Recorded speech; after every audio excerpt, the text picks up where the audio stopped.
Chegamos ao momento primordial que nós estamos sendo o momento da palavra de Deus, o momento que nós abrimos nossos corações e nós nos colocamos na dispensação de nosso Senhor Jesus Cristo para fazer crer que tudo aquilo que Ele nos mostra, isto nos irá bem. E hoje nós vamos falar sobre o Cristo carne e o Cristo ressuscitado.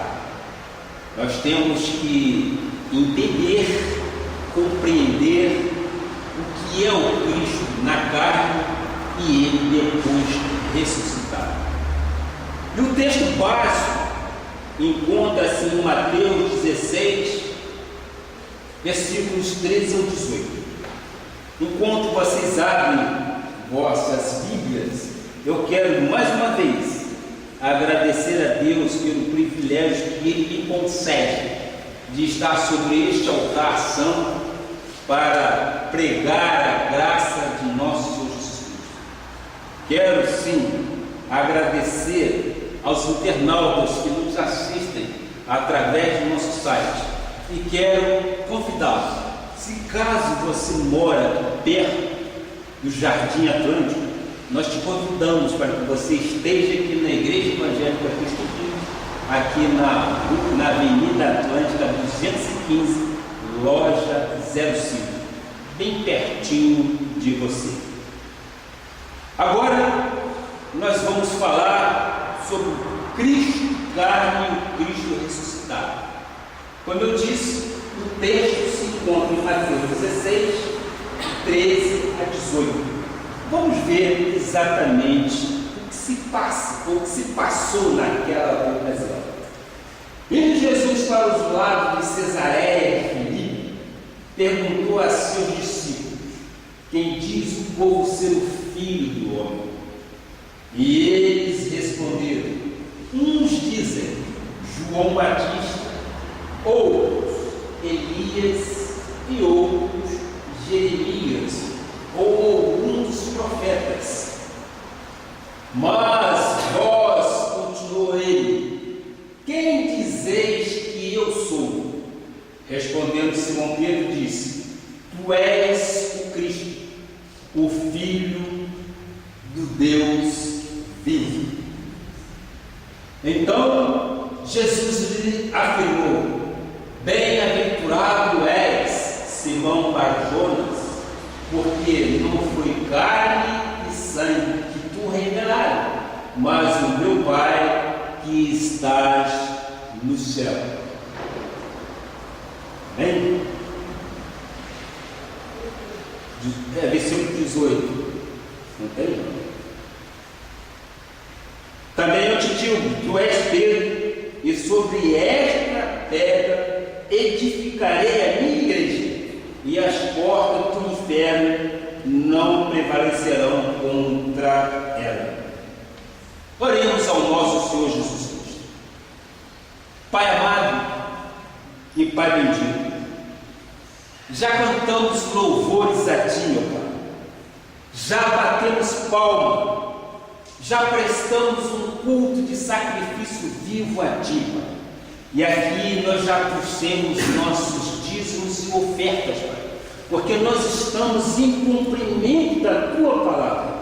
E agora, Pai, já começamos a colocar a nossa fé em ação.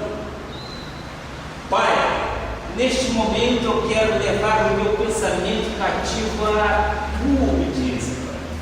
Quero te pedir, meu Pai, que faças fluir sobre meus lábios e minhas cordas vocais sabedoria vindo do Teu trono, Pai, para que possamos ter a revelação, porque somos imagens semelhantes da Sua, Pai, para que o Senhor nos dê sabedoria, para que eu possa transmitir e que haja transparência naquilo que dissemos, em concordância com a Tua palavra, Pai. Ó, meu Pai, oramos com fé, crendo que o Senhor já revelou à Tua igreja o que é o Cristo carne e o Cristo ressuscitado.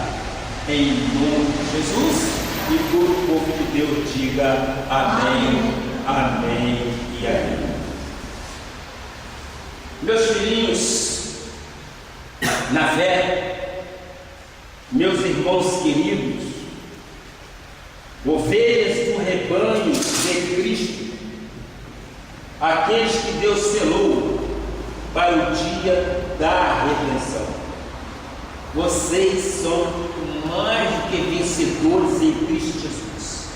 Vocês são pedras vivas, são ovelhas deste pastoreio que é dele. O nosso Senhor Jesus Cristo nos deu para pastorear, para que nós possamos ensinar a crescer na graça e no conhecimento do nosso Jesus Cristo. O Senhor Jesus, através do texto que acabamos de ler, podemos notar que ele estava para revelar aos discípulos verdades muito profundas. Estava falando sobre o estabelecimento da igreja indestrutível, que foi sobre a palavra dada a Pedro. Estava aproximando o dia da sua morte e ele precisava revelar fatos acerca de sua ressurreição.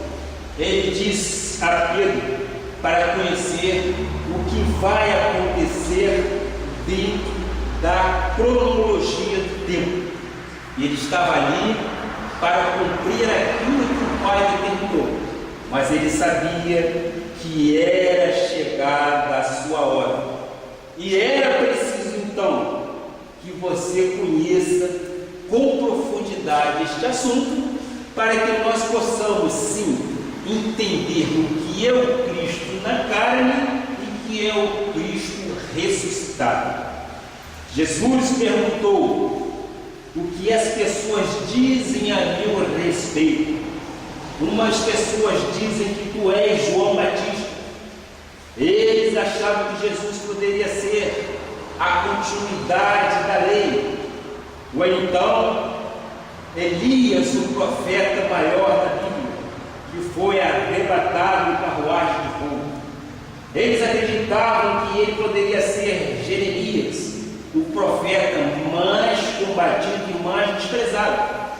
Portanto, havia muitas controvérsias a respeito de Cristo. E eu quero aqui abrir um pequeno parênteses que se encaixa dentro disto que nós estamos estudando. Quando em 1986, naquele cinema, lá no bairro de Piedade, no Rio de Janeiro, usando a instrumentalidade do então evangelista Miguel Ângelo, trouxe a palavra da graça de Deus, os véus foram retirados do meu coração e dos meus olhos espirituais. Ele me revelou o mistério que estiveram ocultos e que acabaram definitivamente com as controvérsias a respeito de Cristo e a respeito da Bíblia. Existe, nós sabemos, muitas vozes, existem muitos caminhos, existem muitas verdades. Jesus disse: qual é para vocês a verdade maior? Qual é para vocês a verdade que vocês têm em sua cabeça? Mas tu, Pedro, quem dizes que eu sou? Pedro era um discípulo, ele vivia com Jesus.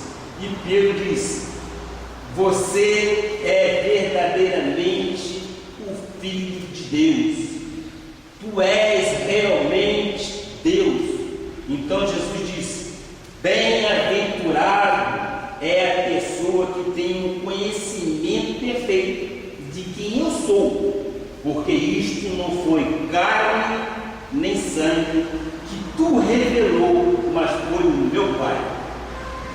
Ora, meus amados irmãos, quem tu revelou significa que a revelação de Jesus não chega à nossa mente, não chega aos nossos corações por uma pesquisa feita na biblioteca, não chega aos nossos corações através de uma literatura.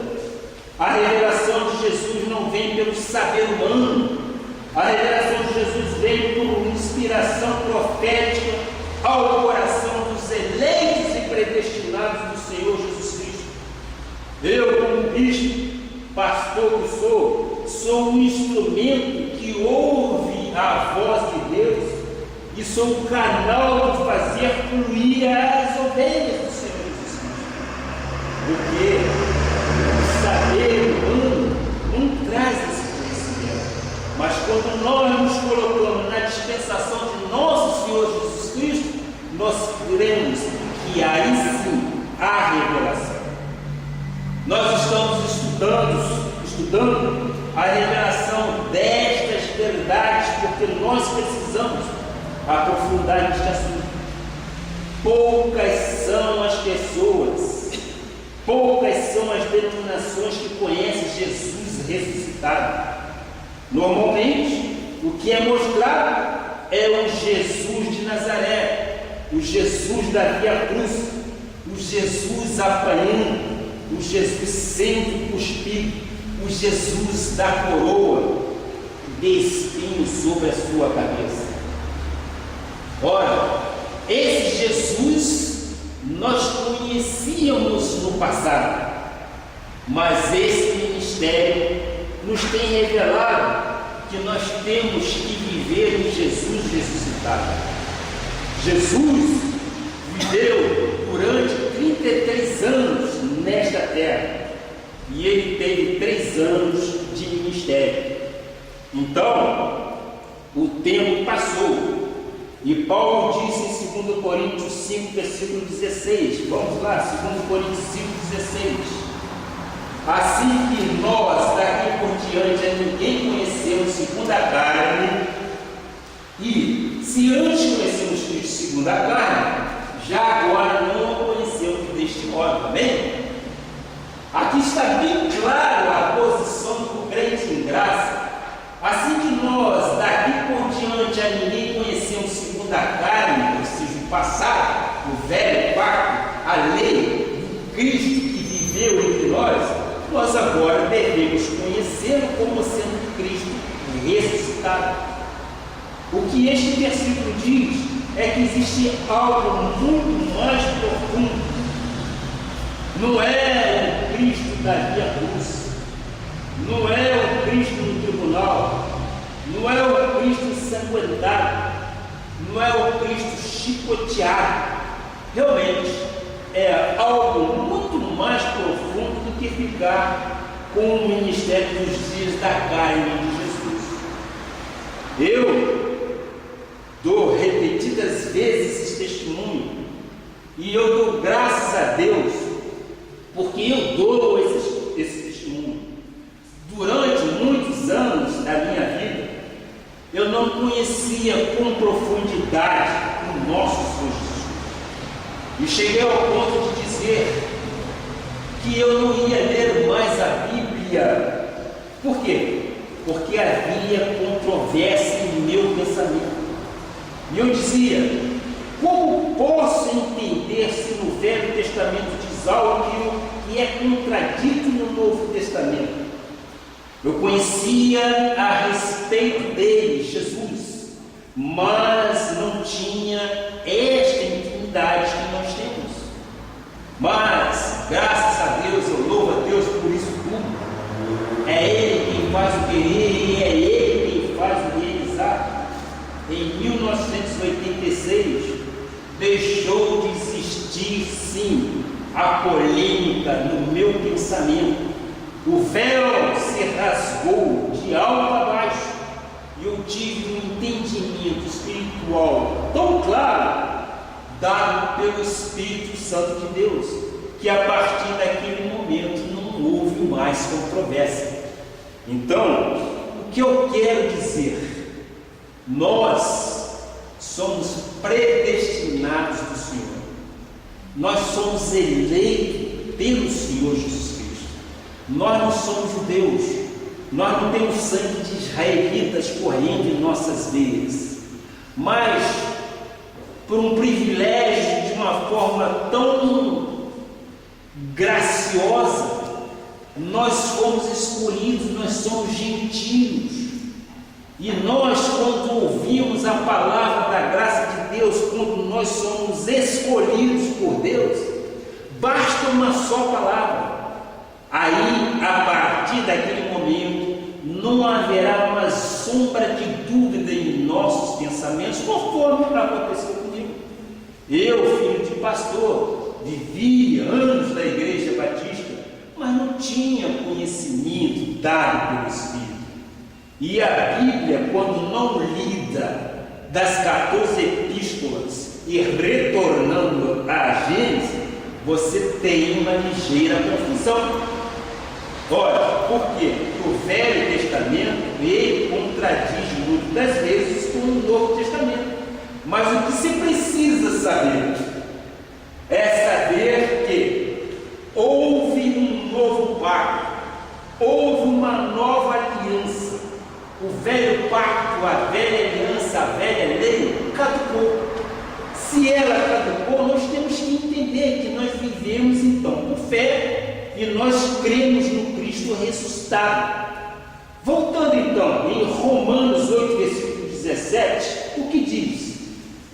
Ora, se somos filhos, somos também herdeiros, herdeiros de Deus e co-herdeiros com Cristo. Se com ele sofremos, também com ele seremos glorificados. Romanos 7,4, por favor, continuando. Assim, meus irmãos, também vós morreste relativamente à lei, por meio do corpo de Cristo. Ele morreu e ressuscitou, para pertenceres a outro, a saber, aquele que ressuscitou dentre os mortos, a fim de que frutifiquemos para Deus. Isto está sublinhado porque eu sublinho quando eu faço as minhas anotações. Mas o texto é exatamente este. Ora, assim, as coisas do tempo da carne, do judaísmo, de ser, morreram. Nós não temos que viver o judaísmo. A ninguém conhecemos segundo a carne, diz a palavra. Às vezes, nós ficamos preocupados em imitar as coisas que Jesus fazia. Se ele sofria, eu tenho que sofrer. Isso é o pensamento. Se Jesus fazia jejum, eu tinha que fazer jejum. Se Jesus lutava com o diabo, eu tinha que lutar com o diabo. Mas isso era um cumprimento da lei, meus amados. Agora, Deus veio dizer através de Paulo, na revelação da graça, nós fomos chamados para pertencer ao outro. Quem é o outro? Não é o Jesus da carne, não é o Jesus que jejuava, não é o Jesus que lutava com os demônios, que enfrentava os fariseus. Nós pertencemos ao outro. O outro é o ressuscitado, é o que morreu por nós na cruz do Calvário. Ele disse: se tu conheces o que ressuscitou, tu estás dando fruto para Deus. É possível uma pessoa frutificar para Deus sem conhecer o outro, ou seja, o ressuscitado, aquele que ressuscitou? É absolutamente impossível. Então, se não é mais Cristo na carne, mas é um Cristo ressuscitado, o que aconteceu na Bíblia Sagrada? Houve uma mudança na lei e houve uma mudança no sacerdócio depois da ressurreição, não é verdade? Essa mudança vai fazer com que as pessoas sejam muito mais firmes nas suas convicções. As pessoas têm que dominar esse assunto. Então houve uma mudança. Jesus, nos dias de sua carne, cumpriu o quê? Cumpriu a lei, não é isso? Ele veio aqui cumprir a lei. Então, este é o Jesus na carne. Agora, Paulo escreveu aos Hebreus, em Hebreus 7, versículo 12, o que diz: Pois quando se muda o sacerdócio, necessariamente há também mudança de lei. Tanto que no antigo pacto, o sacerdote era chamado sacerdócio levítico, que era uma das 12 tribos de Israel. A tribo dos levitas exercia o sacerdócio, ministrava, fazia o sacrifício, que muitas vezes a igreja tradicional faz, ou seja, fazia as obras. Havia a lei de Moisés, nos seus 613 mandamentos, com rituais, com cerimoniais, com ablusões, com comidas, com bebidas, com festas, com lua, com sábado. Tudo isso era o quê? Tudo isso era o sacerdócio de Arão. Houve então, na época, a lei de Moisés, que eram os levitas. Diz a Bíblia que necessariamente houve uma mudança. E ele disse: há uma mudança de sacerdócio, há uma mudança de lei. Então, primeiro mudou o sacerdócio. Já não é mais o velho pacto, vocês concordam comigo? Estamos entendendo? Já não é mais o velho pacto que temos que viver. Nós temos que viver exatamente o Cristo ressuscitado. Já agora não é mais a tribo dos levitas, agora é a igreja de nosso Senhor Jesus Cristo. Porque agora tu vais compreender nisto tudo o que diz o versículo 11.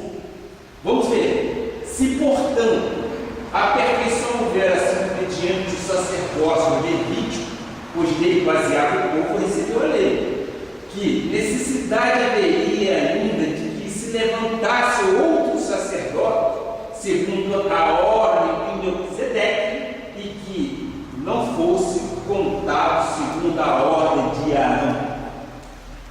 Portanto, às vezes eu me pergunto, por que não se lê a Bíblia? Por que não se procura entender a Bíblia? A Bíblia, ela nos traz novidades, sim, que o Espírito vai nos dar, que o Espírito vai fazer com que conheçamos. E essas novidades são exatamente isso. O justo vive por fé. Nós não mais vivemos o velho pacto, nós vivemos sim um novo pacto.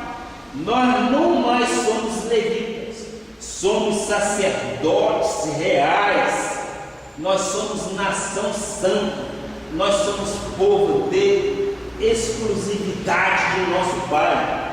É isso que diz o apóstolo Paulo em suas versões bíblicas, porque ele foi escolhido por Deus para que trouxesse a graça de Deus, e é esta graça que nos basta.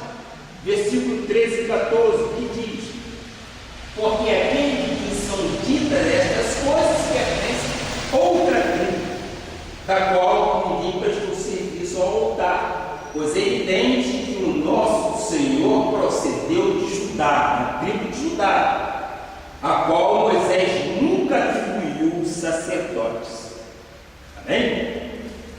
É isso muito mais evidente quando há semelhança de Melquisedeque, até que se levantou outro sacerdote. Versículo 16, por favor. Constituído não conforme a lei de mandamento carnal, mas segundo o poder de vida indissolúvel. Isso significa o que, meus amados? Isso significa que no velho pacto era a lei de Moisés, eram rituais, eram ablusões, eram jejuns, eram coisas sacrificiais. Agora não é mais Arão, agora não são mais os levitas, agora é Jesus o ressuscitado. Agora é um outro sacerdócio que veio oferecer uma vida indissolúvel e indestrutível.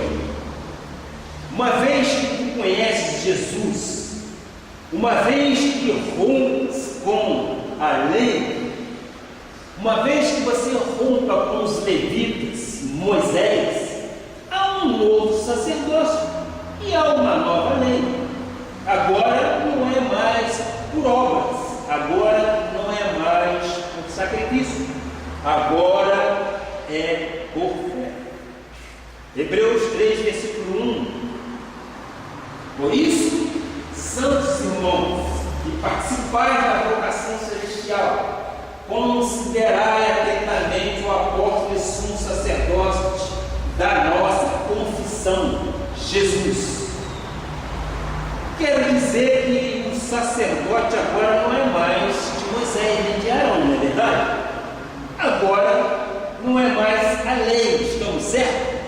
Nós não queríamos criar nenhum embate com a lei, não é isso. O que nós queríamos é mostrar exatamente que nós vivemos um novo pacto de superiores promessas. Nós não temos mais nenhum acordo com a lei no tocante a sacrifício, no tocante a jejum. Nós não temos, porque isso foi passado. Isso era a lei de Moisés. Conforme eu disse, são 600 e poucos mandamentos.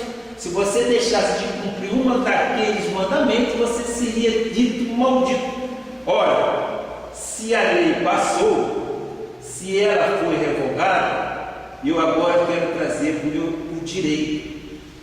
Quero trazer exatamente para o direito secular. Você, quando promulga uma nova lei, você, quando vai a um juiz, você jamais pode fazer-se valer da lei antiga. Por quê? Porque ela foi revogada, ela foi tirada. Então, se ela foi revogada e houve uma nova lei, nós temos que fazer o quê? Nós temos que nos colocar de acordo com a nova lei. Agora, trazendo para a vida espiritual, meus amados irmãos, não existe aqui nenhuma dúvida com relação a isso. O fim da lei é Cristo. E nós vivemos o pacto de superiores promessas, o pacto da graça de Deus. O justo vive por fé. Você não precisa mais colocar teu joelho no milho lá para orar e pedir a Deus se teu coração não condiz com aquilo. Você tem que viver por fé. Por isso que eu digo aqui enfaticamente várias vezes: o justo vive por fé. Peça ao Pai que o Pai te dá, porque Ele é o Pai e Ele é amor. Se você vive de acordo com a vontade do Pai, você tem as benesses da vida, meus amados irmãos. Você tem o refrigério, a vida lhe sorrirá de uma forma graciosa. A palavra de Deus diz que nós, enquanto dormimos, Deus nos dá, meus amados. Ora, o que é isso? Se você não vive isso, você não vive a graça. E a graça te coloca de uma forma totalmente indelével. A graça não te dá, a graça não te coloca nenhum peso. Você não tem que carregar a cruz que o Cristo já carregou. Você não tem que andar na via cruz que Cristo andou. Você não tem que ser chicoteado conforme Cristo foi. Isso foi no tempo de quê? Foi no tempo do velho pacto. Foi no tempo que Ele veio aqui cumprir a lei. Mas nós já passamos por isso tudo. E nós vivemos um ressuscitado. E esse ressuscitado é o que nós amamos. É o que nós queremos. Porque nós sabemos que Ele mora em nós. E se Ele mora em nós, se nós somos imagens semelhantes dEle, nós temos direito ao melhor desta terra. Amém, meu irmão? Nós temos o direito. Então, e a lei, eu te pergunto, não é boa? Como eu disse inicialmente, nós não queremos invalidar a lei, porque não é um papel voluntário. A Bíblia diz que a lei é boa e é santa. Amém, glória a Deus, é isso. Só que a lei não é mais para quem vive no novo pacto. Se não é mais Moisés, agora quem é? Jesus. Não é isso, meu amado pastor? Se não é mais a lei de Moisés, se nós não temos aqueles mandamentos para cumprir, agora é por graça. É o que nós vamos viver? Nós vamos viver Jesus o ressuscitado. Então, o que aconteceu com a lei? A lei, diz a palavra, necessariamente tem que mudar. Mudou o sacerdócio? Mudou. Não é mais Araão? Não. É Jesus. Mudou a lei? Mudou. Mas a igreja de Jesus não sabe disso. A maioria dos crentes não sabe disso.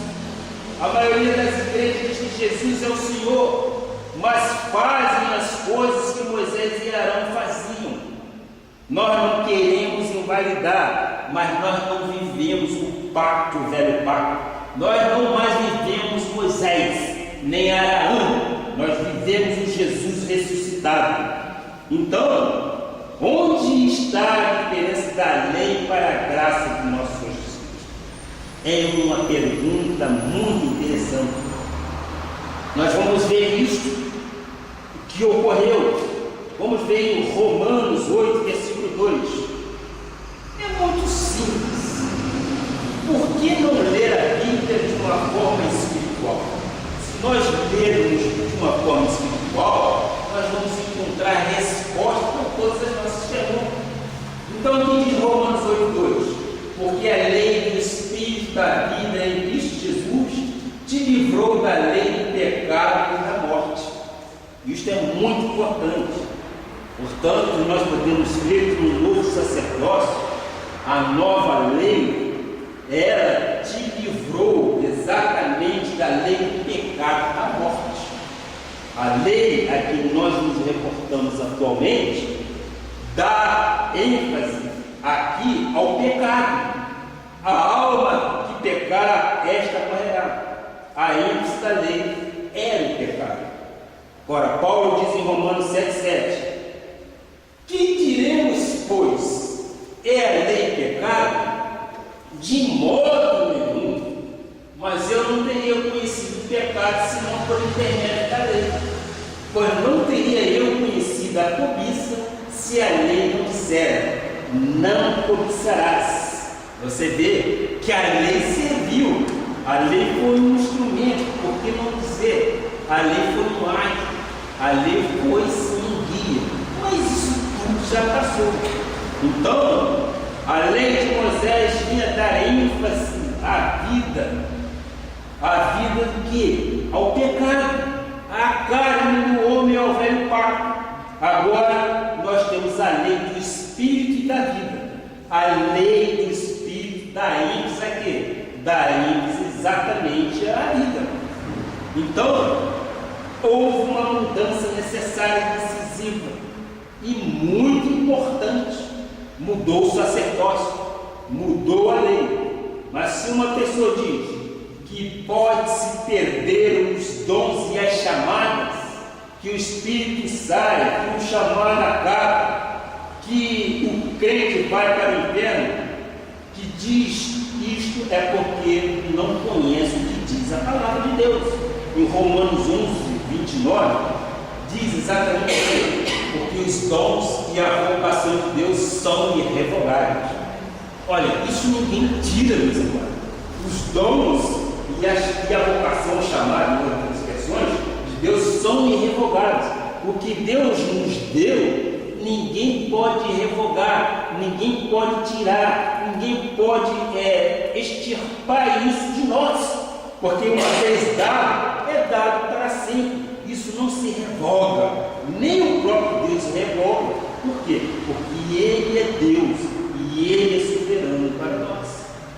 Então, você pode dizer: mas pastor, mas diz que Jesus tira o nome do livro da Bíblia. Eu digo: é porque não conhece nem o novo sacerdócio, nem a lei. Vejamos o que diz Apocalipse 3, versículo 5: o vencedor será assim vestido de vestiduras brancas, e de modo nenhum apagarei o seu nome do livro da vida. Pelo contrário, confessarei o seu nome diante do meu Pai e diante dos anjos. Meus amados, nada nos é tirado, nada nos é revogado. O que Deus deu, jamais será apagado. Diz ela, de modo nenhum apagarei o seu nome do livro da vida. Pelo contrário, confessarei o seu nome diante do meu Pai. E é isto que nós precisamos, e é isto que nós queremos, porque nós temos certeza de que nós não estamos nesta vida para lutar com o derrotado, para lutar com o diabo. Por quê? Porque nós sabemos que todo aquele que é nascido de Deus não vive em pecado. Antes, aquele que nasceu de Deus o guarda, o maligno não toca, não é verdade? Nós vivemos um novo pacto, nós vivemos uma nova expectativa. E por que não nos toca? Porque a lei do pecado da morte saiu da tua vida. Agora, tu tens a lei do Espírito da vida. Esta lei te vivifica. Esta lei do Espírito da vida te dá força, conforme diz lá em Deuteronômio, força até para adquirir riqueza. É Bíblia. Agora não é mais a ênfase da carne, agora a ênfase é do Espírito. Agora é a graça de Deus. Vamos voltar então a Hebreus 7, versículo 16. Hebreus 7, versículo 16, mais adiante. Isso. Constituído não conforme a lei de mandamentos carnal, mas segundo o poder da vida indissolúvel. Ele foi constituído não conforme a lei de mandamento carnal, mas segundo o poder da vida indissolúvel. Meus amados, tu estás em um ministério que te passa a vida indissolúvel e indestrutível, porque nós estamos e nós entendemos que mudou a lei, mudou o sacerdócio. Se a lei do pecado reinasse sobre a lei do Espírito e da vida, a morte de Jesus e a ressurreição dele seria em vão, de nada poderia se aproveitar, não é verdade? Mas nós sabemos que existia um plano perfeito de Deus. Então, nós temos que ser gratos a Deus pela morte e ressurreição dele. E o Romanos 6,14 que diz: porque o pecado não terá domínio sobre vós, pois não estáis debaixo da lei, e sim da graça. Meus amados, há um conforto, há um refrigério para aqueles que são da graça de Deus, porque nós não vivemos na prática do pecado. O maligno não nos toca e nós não temos compromisso nenhum com a carne. O nosso compromisso é celestial. Em sim um compromisso celestial, ora, nós temos a vitória em nossas vidas. E a palavra diz: hoje não estás debaixo da lei. A lei não sou eu quem digo.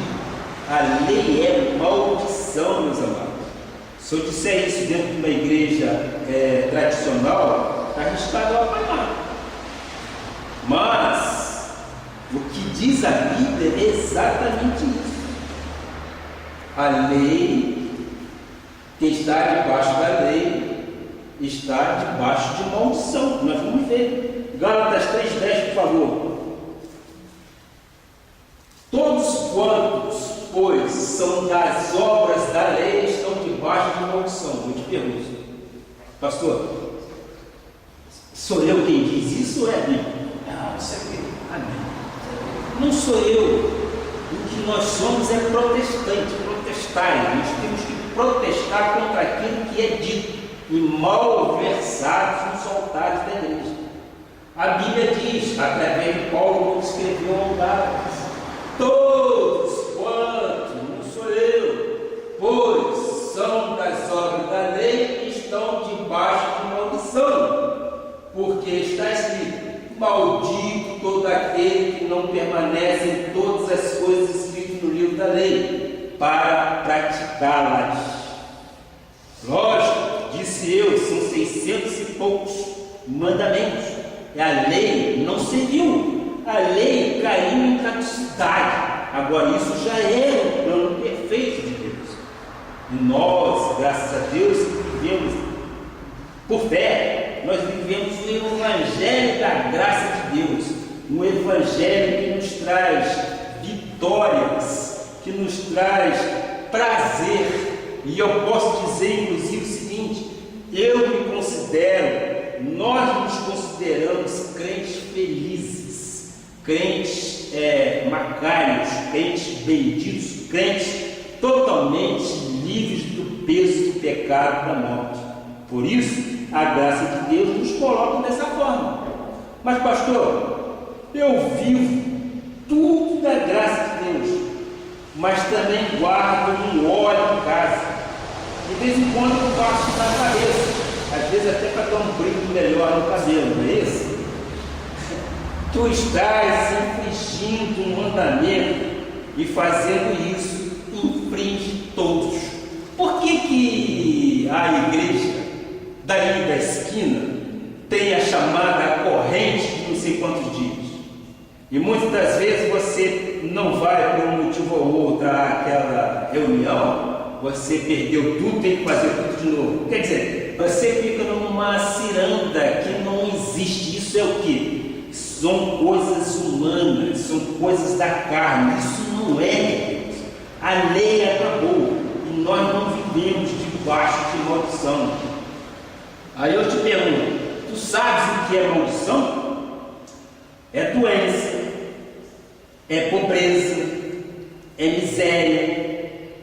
Tua vida anda para trás que nem caranguejo. Você conhece naturalmente aquele status, né? Que anda, acho que é para o lado, né? Não anda nem para trás.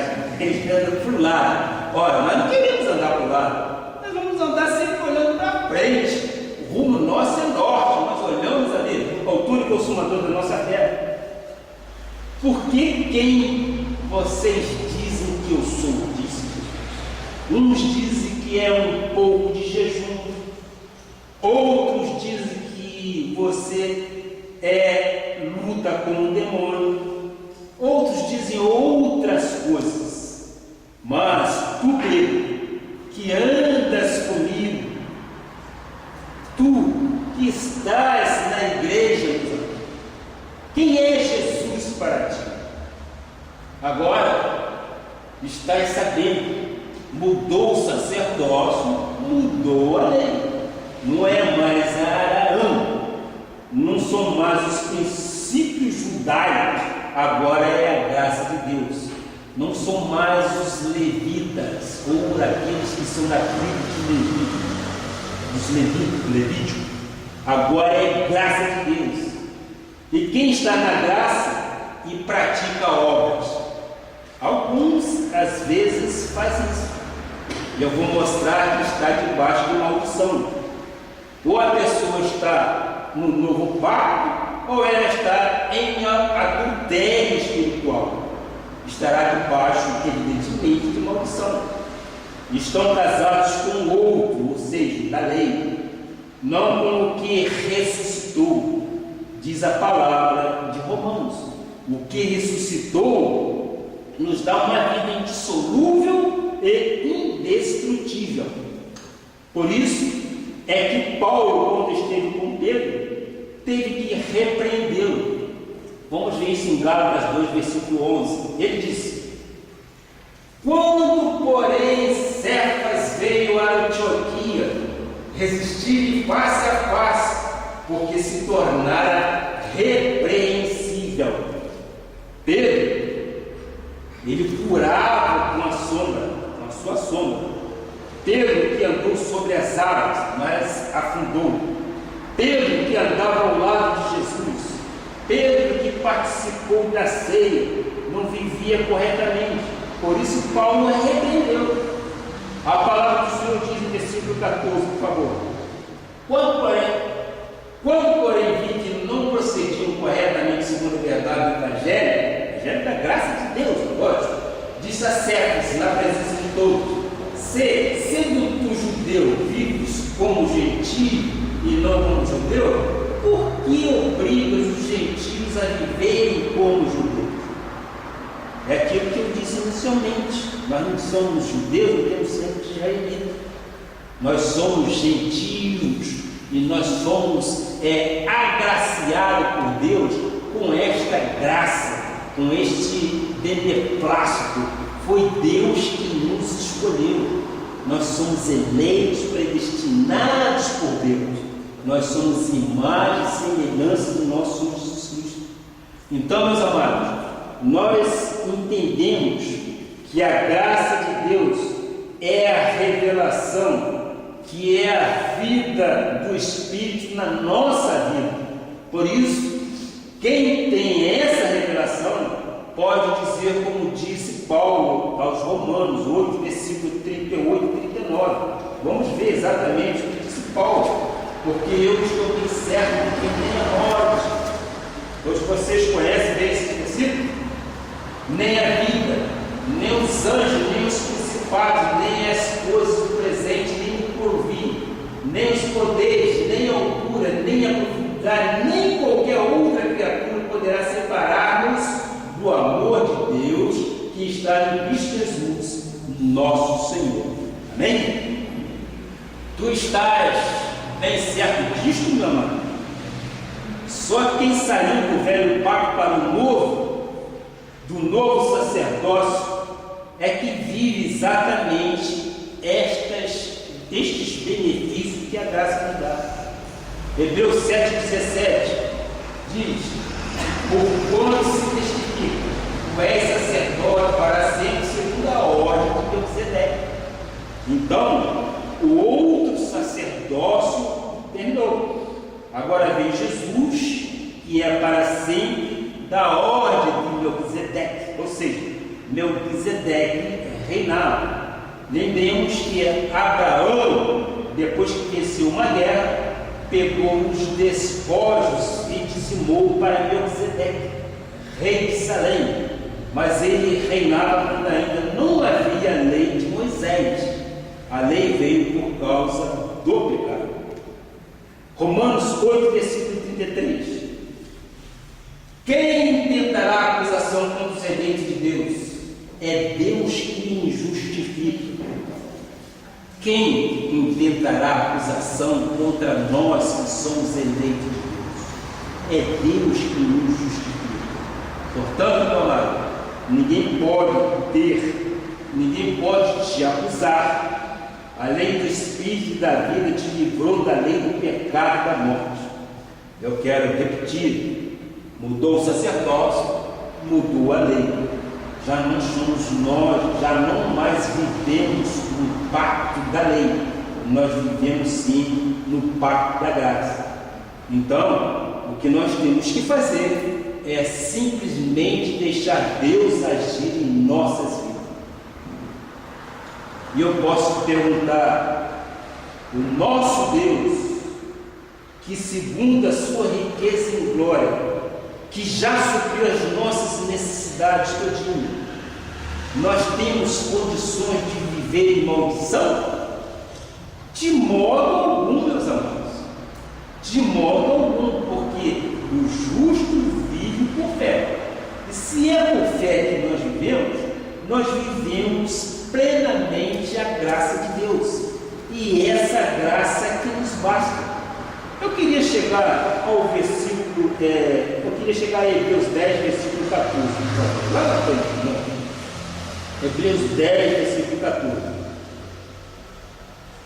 Porque uma única oferta, qual foi a oferta? Foi o sacrifício do nosso Jesus Cristo. Aperfeiçoou para sempre quantos estão sendo santificados. Então, meu amado, tu és um homem perfeito. Não há pecado na tua vida. Pastor, mas se eu desejar pecar, meus amados irmãos, aí vem exatamente as consequências. Quando você erra deliberadamente, nós sabemos isso no direito, é isso? O culposo e o doloso. O que eu quero dizer aqui, quando você erra deliberadamente, o que poderá acontecer contigo? Deus te corrige, Deus te disciplina e poderá chegar até o açoite. Nós já vimos isso acontecer. Por quê? Meus amados, o véu foi rasgado de alto a baixo. Nós temos pleno conhecimento da graça de Deus. Nós sabemos quem é Deus para nós. E nós temos acesso, então nós não podemos viver na prática do pecado. Nós não temos mais nenhum trato com o pecado. Nós não temos nenhum trato com a mentira. Por quê? Se nós deliberadamente pecarmos, vem as consequências. Por quê? Porque nós já temos tudo muito claro em nossa vida. Nós não temos dúvida, nós não podemos mais dizer, é mistério. O mistério está sendo revelado passo a passo. E esse mistério, nós temos que assumir as nossas responsabilidades. Nós estamos cansados de ver aí na mídia os casos de crime doloso, crime culposo. Você, quando comete um crime, meu irmão, sabendo que está cometendo aquele tolo, é muito maior a pena. Ora, se no direito secular é isto, por que nós vamos nos livrar disto? Se nós temos completo conhecimento de tudo, se nós temos completo entendimento de que o véu foi rasgado de alto a baixo, então o que nós temos que ser é o quê? Prudentes construtores. Nós temos que edificar a nossa casa sobre a rocha.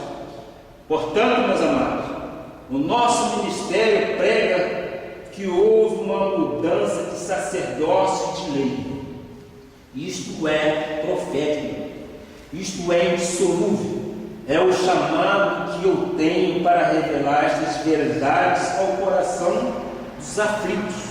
Eu me sinto completamente à vontade para pregar a graça de Deus. Eu fico completamente à vontade, porque eu sinto que o meu Espírito testifica com o Espírito do Pai, e é isto que o Pai quer, e é para isto que Ele me trouxe aqui. Ora, João 14, versículo 16, diz: João, e eu rogarei ao Pai, e Ele vos dará outro Consolador, a fim de que esteja para sempre convosco, o Espírito Santo